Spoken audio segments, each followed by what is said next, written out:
Bago ang lahat, 2-0 na ang Thunder kontra sa Minnesota. Sa second half, laging nawawala yung composure ng Timberwolves. Sa first half naman ng Game 2, 58-50 pa ang score. Striking distance pa para sa Minnesota. Kaso kapag second half, napipiko na yung mga player nila.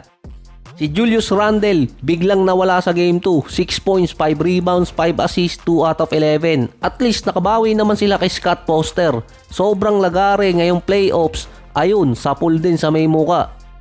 Na-frustrate na din si McDaniels nang bigla na lang niyang itinulak si SGA at natawagan ng flagrant. Ang sinabi lang doon ni McDaniels, gusto lang talaga niyang i-foul si SGA dahil meron pa naman siyang natitirang foul. Effective naman si McDaniels sa first half na bantayan si SGA, pero kapag na-foul trouble, nawawala na yung pagiging aggressive niya sa defense. May total naman na 38 points, 3 rebounds, 8 assists, 12 out of 21 at 13 out of 15 sa free throws si SGA. Sa second half nun, sa Game 2, 19 points, 4 assists, 6 out of 12 mula sa field at 7 out of 9 sa free throws. Magandang maglaban siguro sa finals yung Knicks at Thunder, SGA versus Bronson, para malito rin yung referee kung sinong tatawagan at baka hikain kakapito. Ito kasi yung problema dito sa Minnesota, laging umaamin. Dahil inamin mismo ni Coach Chris Finch na kapag kalaban nila ang Thunder, napuprostrate talaga sila dahil sa mga foul na nakukuha. Hindi nila mahawakan si SGA. Sa total na 20 fouls ng Minnesota, 14 doon nakuha nila kay SGA at 11 ang tinag na legitimate foul at yung iba marginal. Yung foul problem para Minnesota, nakakadagdag pa doon na nasa kanila si Edwards. Public enemy number 1 siya ngayon ng mga official. Napagmulta na nga siya ng Game 1 dahil sa effort na ginamit niya. Nung Game 2, muntikan na naman siya mapagmulta dahil hindi siya nakipag-usap sa media.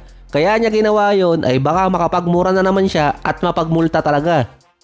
Naka 32 points, 9 rebounds, 6 assists, 12 out of 26 si Edwards nung Game 2. 7 out of 10 sa free throws at walang turnover. Gumana naman din ang bench scoring ng Minnesota. Hindi lang naman kasi yung foul na naibibigay nila kay SGA yung problema ng Minnesota. Para natatakpan lang yung dalawang issue talaga na meron sila na hindi nila magawa sa Thunder ngayon.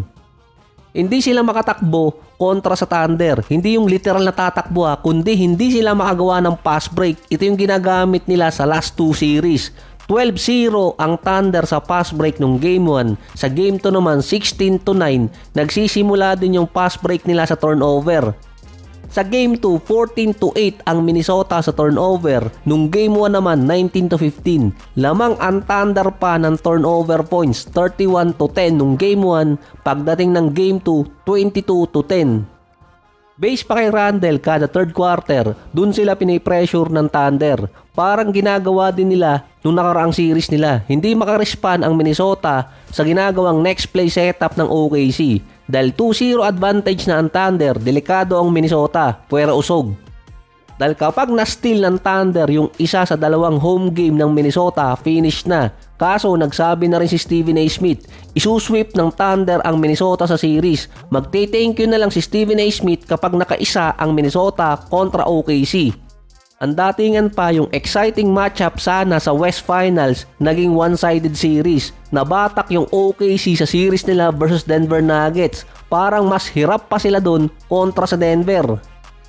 Isa pa doon, binabanatan sa Minnesota na parang wala silang sentro, si Rudy Gobert. Dahil nga sa kanyang lack of offense. Yung dalawang malaki ng OKC nakakascore at nadidepensahan pa siya.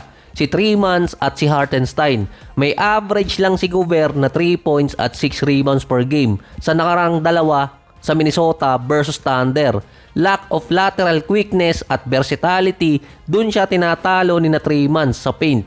So hindi ko alam kung paano tatapusin ang episode na to dahil may hangover pa ako.